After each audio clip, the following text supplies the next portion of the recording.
Hello, നമസ്കാരം friends. നമ്മൾ ഇന്ന് നിൽക്കുന്നത് ഒറീസയിലെ ഒരു തീരദേശ നഗരമായ പൂരിയിൽ സ്ഥിതി ചെയ്യുന്ന ക്ഷേത്രമാണ് പൂരി ജഗന്നാഥ ക്ഷേത്രം. ഇവിടെ നടത്തപ്പെടുന്ന രഥയാത്ര പ്രശസ്തമാണ്. പൂരി നഗരം തന്നെ അതിന്റെ നിലനിൽപ്പിനെ ഈ ക്ഷേത്രത്തെ ആശ്രയിച്ചിരിക്കുന്നു. ജഗന്നാഥനായ മഹാവിഷ്ണു അഥവാ ആദിനാരായണനാണ് ഇവിടുത്തെ പ്രധാന പ്രതിഷ്ഠ. ഇവിടുത്തെ തീർത്ഥയാത്രയാണ് നഗരത്തിലെ നല്ലൊരു ശതമാനം ആളുകളുടെയും ജീവിതമാർഗം. ഇവിടുത്തെ ചരിത്രം പറയുന്നത് 12ാം നൂറ്റാണ്ടിൽ ഗംഗാ സാമ്രാജ്യത്തിലെ പ്രധാന ഭരണാധികാരികളിൽ ഒരാളായ അനന്തവർമ്മനാണ് പൂരിയിൽ പുരുഷോത്തമ ജഗന്നാഥന്റെ പേരിൽ ഒരു ക്ഷേത്രം പണിയാൻ തീരുമാനിച്ചത്. 13ാം നൂറ്റാണ്ടിന്റെ ആദ്യത്തോടെ ഈ ക്ഷേത്രം പണി തീർന്നു. 1230 രാജാവായിരുന്ന അനംഗഭീമൻ മൂന്നാമൻ സാമ്രാജ്യം ദേവന്റെ പേരിൽ സമർപ്പിക്കുകയും താൻ ദേവന്റെ ദാസനാണെന്ന് പ്രഖ്യാപിക്കുകയും ചെയ്തു.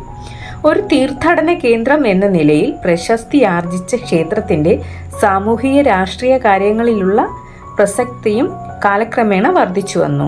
മുഗളർ, മറാഠകൾ, ഇംഗ്ലീഷ് ഈസ്റ്റ് ഇന്ത്യ കമ്പനി എന്നിങ്ങനെ ഒറീസ പിന്നീട് പിടിച്ചടക്കിയ എല്ലാവരും ക്ഷേത്രത്തിന് മേലുള്ള നിയന്ത്രണവും ആർജിക്കാൻ പരിശ്രമിച്ചിരുന്നു. തങ്ങളുടെ ഭരണം തദ്ദേശീയർ അംഗീകരിക്കുന്നതിന് ഇതൊരു ആവശ്യമാണെന്ന് അവർ കരുതി. പുരിയിലെ ക്ഷേത്രത്തെക്കുറിച്ചുള്ള ഐതിഹ്യം ഇങ്ങനെയാണ്.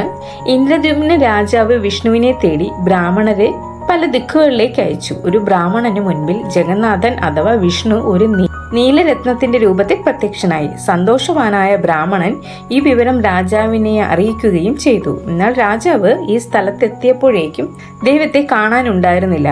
ഇതിൽ അസന്തുഷ്ടനായ രാജാവ് പ്രാർത്ഥനാ നിരതനായിരിക്കുകയും അദ്ദേഹത്തിന് അശരീരി കേൾക്കുകയും ചെയ്തു. വിഷ്ണു അദ്ദേഹത്തിന് മുന്നിൽ നീലക്കല്ലിന്റെ രൂപത്തിലല്ല, മറിച്ച് ചില അടയാളങ്ങളുള്ള ഒരു മരത്തടിയുടെ രൂപത്തിലാണ് പ്രത്യക്ഷമാവുക എന്നായിരുന്നു അത്.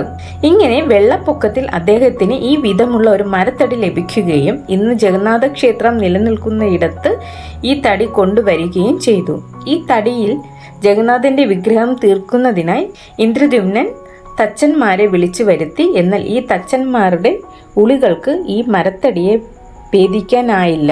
തുടർന്ന് വിഷ്ണു ഭഗവാൻ തന്നെ ഒരു തച്ചന്റെ വേഷത്തിൽ വന്നു എന്നും ഈ മരത്തടിയുമായി ഒരു മുറിയിൽ കയറി 15 ദിവസം കഴിഞ്ഞ് മുറി തുറന്ന് നോക്കിയപ്പോൾ തച്ചൻ അപ്രത്യക്ഷനായിരിക്കുന്നു എന്നും മരത്തടിയുടെ സ്ഥാനത്ത് 3 വിഗ്രഹങ്ങളും ജഗന്നാഥന്റെയും ബാലഭദ്രന്റെയും സുഭദ്രയുടെയും കാണപ്പെട്ടു.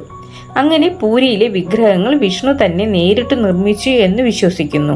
ഇക്കാരണങ്ങൾ കൊണ്ട് തന്നെ പൂരിയിലെ ക്ഷേത്രം ഇന്ത്യയിലെ തന്നെ 4 മഹത്തായ ഹൈന്ദവ ക്ഷേത്രങ്ങളിൽ ഒന്നായി കണക്കാക്കുന്നു. മധ്യഭാഗത്ത് ഒരു വലിയ ഗോപുരത്തോടു കൂടിയാണ് ഈ ക്ഷേത്രം പണിതിരിക്കുന്നത്. ഈ ഗോപുരത്തിന് മുകളിലായി ഒരു ചക്രവും സ്ഥാപിച്ചിട്ടുണ്ട്. വിഷ്ണുവിന്റെ സുദർശന ചക്രമായാണ് വിശ്വാസികൾ ഈ ചക്രത്തെ കണക്കാക്കുന്നത്.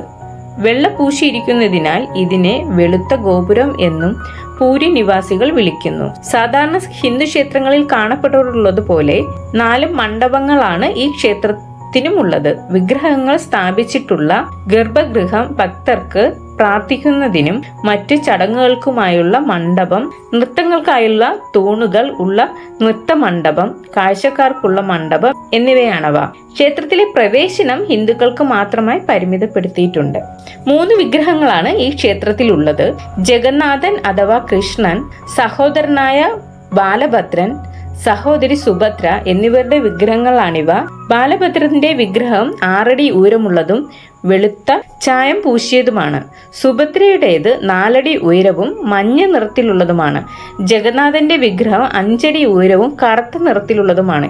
എല്ലാ വിഗ്രഹങ്ങളും മരത്തിൽ തീർത്തതും നിറപ്പകിട്ടാർന്ന വസ്ത്രങ്ങൾ ധരിച്ചവയുമാണ്. പുരുഷ വിഗ്രഹങ്ങൾക്ക് ചെവി ഭാഗത്തു നിന്ന് കൈകളുണ്ട്. എന്നാൽ സുഭദ്രയുടെ വിഗ്രഹത്തിന് കൈയോ കാലോ ഇല്ല.